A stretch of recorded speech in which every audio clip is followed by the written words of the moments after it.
নমস্কার বন্ধুরা, welcome back to my channel Champa Rannaghar. আজ আমি আপনাদের সঙ্গে শেয়ার করব স্ট্রিট ফুড রেসিপি।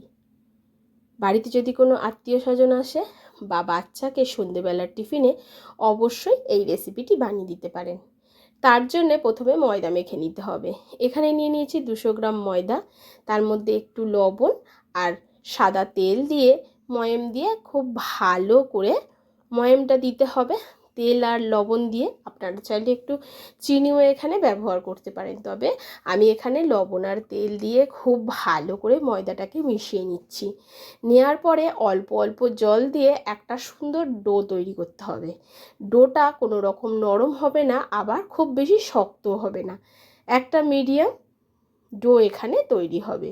এখন অল্প অল্প জল দিয়ে আমি মেখে নিচ্ছি। দেখুন খুব সুন্দরভাবে কিন্তু ডোটাকে মাখতে হবে।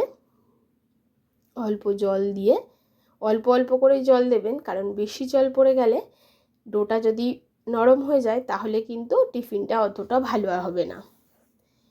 খুব ভালো করে মেখে নেওয়ার পরে ডোটা এখন রেডি হয়ে গেছে। এখন এটাকে কিছুক্ষণের জন্য রেস্টে রেখে দেব। দেখুন ডোটা ঠিক এই রকম তৈরি হয়েছে।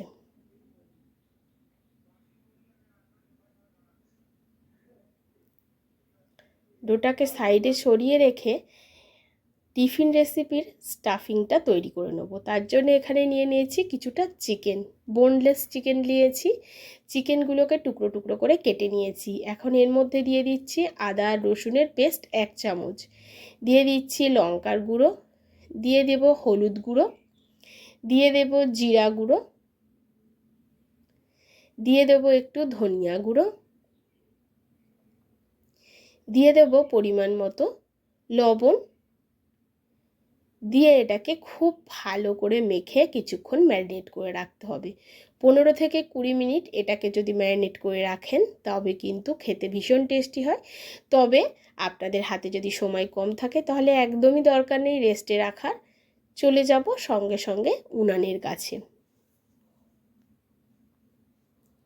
মশলাগুলো দিয়ে খুব ভালো করে চিকেনের টুকরোগুলোকে মেখে নিচ্ছি। এবারে চুলায় চলে এসেছি, একটা কড়া বসিয়ে দিয়েছি। কড়ার মধ্যে দিয়ে দিয়েছি সামান্য তেল, খুব বেশি তেলের প্রয়োজন হবে না, 1 চামচ মতো তেল দিয়ে দিয়েছি। তেলটাকে দিয়ে খুব ভালো করে চিকেনটাকে তেলের মধ্যে কষাতে হবে। প্লিজ বন্ধুরা, আমি অনুরোধ করব প্রথম থেকে শেষ পর্যন্ত ভিডিওটি দেখবেন। ভিডিওটি কিন্তু বেশ ইন্টারেস্টিং। এর আগে এরকম রেসিপি আমি আগে কখনো আপলোড করিনি, তবে আজ আমি আপলোড করলাম। যেহেতু বাচ্চাদেরকে করে দিয়েছিলাম সন্ধেবেলায়, তার জন্য আমি ভিডিওটা করে রেখেছিলাম, সেটাই আমি আপনাদের সঙ্গে শেয়ার করছি। খুব ভালো করে দেখুন চিকেনটা কিন্তু কষে গেছে কথা বলতে বলতে। এবার এটাকে ঢাকা চাপা দিয়ে কিছুক্ষণ সেদ্ধ হতে দিতে হবে। জল ছাড়তে শুরু করবে চিকেন দিয়ে, যেহেতু লবণ দেওয়া আছে। লবণ দিয়ে জল ছেড়ে দেখুন কত সুন্দর চিকেনটা পুরো একটু ভাজা ভাজা মতো হয়ে গেছে, আর চিকেনটা কিন্তু বেশ নরম হয়ে গেছে, সেদ্ধ হয়ে গেছে। এখন এর মধ্যে দিয়ে দেব পেঁয়াজ কুচি, ক্যাপসিকাম কুচি, ক্যাপসিকামকে একটু বড় বড় করে কেটে নিয়েছি, ক্যাপসিকাম কুচি আর কাঁচা লঙ্কা, বেশ কিছু কাঁচা লঙ্কা এখানে অ্যাড করব। দেখুন একটা বড় সাইজের পেঁয়াজ কুচি, ক্যাপসিকাম আর কাঁচা লঙ্কা এর মধ্যেই দিয়ে দেবো। এই সময় দিয়ে এটাকে আবারও কষতে থাকবো। কষতে কষতে এগুলো তো নরম হয়েই যাবে, আর এই পেঁয়াজ আর ক্যাপসিকাম থেকে একটু জল বেরোবে, পুরো জলটাকেই শুকিয়ে ফেলতে হবে। নাড়াচাড়া করতে করতে ক্যাপসিকাম আর পেঁয়াজটা দিয়ে দেওয়ার পরে আবারও একটু কিছুক্ষণের জন্য ঢেকে রাখবো, তাতে ক্যাপসিকামটাও সেদ্ধ হয়ে যাবে আর চিকেনটাও আরও ভালো করে সুসিদ্ধ হয়ে যাবে। এই রকম একটু ঢাকা চাপা দিয়ে যদি কষেন চিকেনটা, যেহেতু বোনলেস তাড়াতাড়ি হয়ে যায়।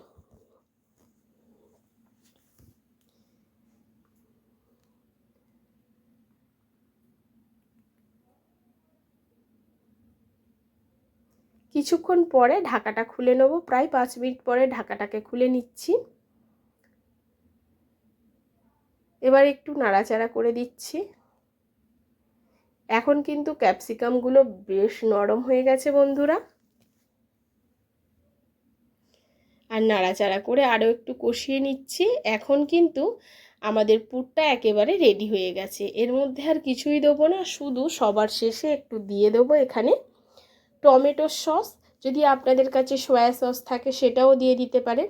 আমার কাছে সয়া সস ছিল না, তার জন্যে দিইনি। শুধু এর মধ্যে আমি একটু টমেটো সস অ্যাড করে দিচ্ছি। কষতে কষতে দেখুন ঠিক এই রকম হয়ে গেছে, তখনই একটু সয়া সস টমেটো সসটা অ্যাড করে দিলাম। দিয়ে খুব ভালো করে এটাকে আবারও একটু নাড়াচাড়া করে নিচ্ছি। এখন আমাদের পুরটা রেডি হয়ে গেছে, পুরটা সাইডে সরিয়ে রাখবো। এটা কিন্তু বাচ্চাদের খুব লোভনীয় একটা টিফিন রেসিপি বন্ধুরা। আপনারা বাড়িতে একবার না বানালে বুঝতেই পারবেন না এর কী স্বাদ। এখন যে ময়দাটা মেখে রেস্টে রেখেছিলাম সেখান দিয়ে কিছু লেচি কেটে নেব। আপনারা হয়তো এই রেসিপিটা আমার থেকে আরও বেশি ভালো বানাতে পারেন, তবে আমি যেভাবে বানিয়েছি সেইভাবেই আমি আজকের আপনাদের সঙ্গে শেয়ার করছি। এবারে এর থেকে একটা লেচি নিয়ে অল্প একটু আটা ছড়িয়ে এটাকে রুটির মতো করে বেলে নেব। তবে খুব বেশি বড় লেচি আমি করিনি। প্রতিদিনের যে আমরা রুটি খাই যেমন লেচি বানাই সেই রকমই লেচি করেছি। আর রুটিটাকে একটু পাতলা করব, খুব বেশি মোটা কিন্তু করব না। আর দেখুন বেশ বড় করে রুটিটাকে বেলে নিয়েছি। এখন একটা ফ্রাই প্যান বসিয়ে দিয়েছি, তার মধ্যে প্রথমে রুটিটাকে দিয়ে এপিট ওপিট সেঁকে নেব। তবে এটা কিন্তু একটা করে বেলতে হবে আর ভাজতে হবে বন্ধুরা। আপনারা যদি একসঙ্গে বেশি করে বেলে রাখেন রুটি তাহলে লেগে যাওয়ার সম্ভাবনা থাকবে, যেহেতু ময়দা দিয়ে মাখা। এবারে এপিট ওপিট যখন একটুখানি দেখুন কালার চেঞ্জ হয়ে গেছে, সেঁকে নেওয়া হয়ে গেছে, অল্প করে উপর দিয়ে একটু তেল দিয়ে দিচ্ছি। তেলটা দিয়ে এপিট ওপিট আরও একবার ভেজে নিচ্ছি পরোটার মতো। দেখুন প্লিজ বন্ধুরা, আমার এই ছোট্ট চ্যানেলে আপনাদের সাপোর্ট আর সাহায্যের খুবই প্রয়োজন। প্লিজ পাশে থাকবেন আর আমাকে সাপোর্ট করবেন। খুব বেশি তেলেরও প্রয়োজন হয় না বন্ধুরা এই রেসিপিটা বানাতে গেলে, তবে বাচ্চারা কিন্তু ভীষণ খুশি হয় যদি এটা বাড়িতে বানিয়ে দেওয়া যায়। পরোটার উপরে একটা ডিমকে ফাটিয়ে একটু লবণ দিয়ে ডিমটাকে ফাটিয়ে নিয়েছি, নিয়ে দিয়ে দিচ্ছি। যেমন আমরা এগ রোল বানাই ঠিক তেমনই বানাবো, এগ রোলই বানাচ্ছি, চিকেন এগ রোল। এইবারে এটাকে ডিমটাকে আমি ঠিক এইভাবে উল্টে দিয়েছি। দেখুন উপরের পরোটাটা খুব সুন্দরভাবে ভাজা হয়েছে আর ডিমটাও খুব সুন্দরভাবে চারিদিকে স্প্রেড হয়ে গেছে। দেখুন সুন্দরভাবে ভাজা হয়েছে। এইভাবে সমস্ত রুটিগুলোকে এগ রোলের মতো ভেজে নিতে হবে, ডিম দিয়ে ভেজে নিতে হবে। বেশ কিছু আমি ভেজে নিয়ে ফিরে আসছি। এবারে টিফিনটাকে বানিয়ে নেব। তার জন্যে একটা প্লেটের মধ্যে একটা রুটি আমি নিয়ে নিয়েছি, তার মধ্যে এবারে চিকেনের পুরটাকে দেব। যে চিকেনের পুরটা আগে থেকে বানিয়ে রেখেছিলাম সেটাকে দিয়ে দিচ্ছি।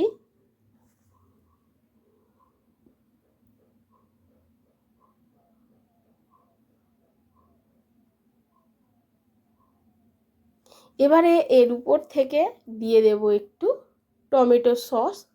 আপনারা চাইলে পেঁয়াজ কুচি শসা কুচিও দিতে পারেন, তবে আমি বলবো এর উপর থেকে একটু টমেটো সস দিয়ে দেবেন। দিয়ে এটাকে রোলের মতো মুড়ে দিন, একদম যেরকম দোকানে এগ রোল তৈরি করে সেই রকমভাবে এটাকে মুড়ে নেব। আর পিছনে একটা কাগজ দিয়েও কভার দিয়ে দেবো, যাতে খেতে গেলে ভিতর দিয়ে পুরটা পড়ে না যায়। কি বন্ধুরা দেখলেন তো কত সহজে বাড়িতে এগ রোল বানিয়ে নেওয়া যায় দোকানের মতো। হয়তো দোকানের মতো অত সুন্দর আমি বানাতে পারিনি, তবে আমি যেভাবে বানিয়েছি সেইভাবে আপনাদের সঙ্গে শেয়ার করলাম। পেছনটাকে ঠিক এই রকমভাবে একটু মুড়ে দেবেন, তাহলে আর পেছন থেকে পড়বে না। আর দেখুন বন্ধুরা কতটা সুন্দর হয়েছে। আশা করছি আমার আজকের এই টিফিন রেসিপি আপনাদের পছন্দ হয়েছে। যদি পছন্দ হয়ে থাকে অবশ্যই একটা লাইক করবেন, শেয়ার করবেন আর কমেন্ট করে জানাতে ভুলবেন না আপনি কোথা থেকে আমার ভিডিও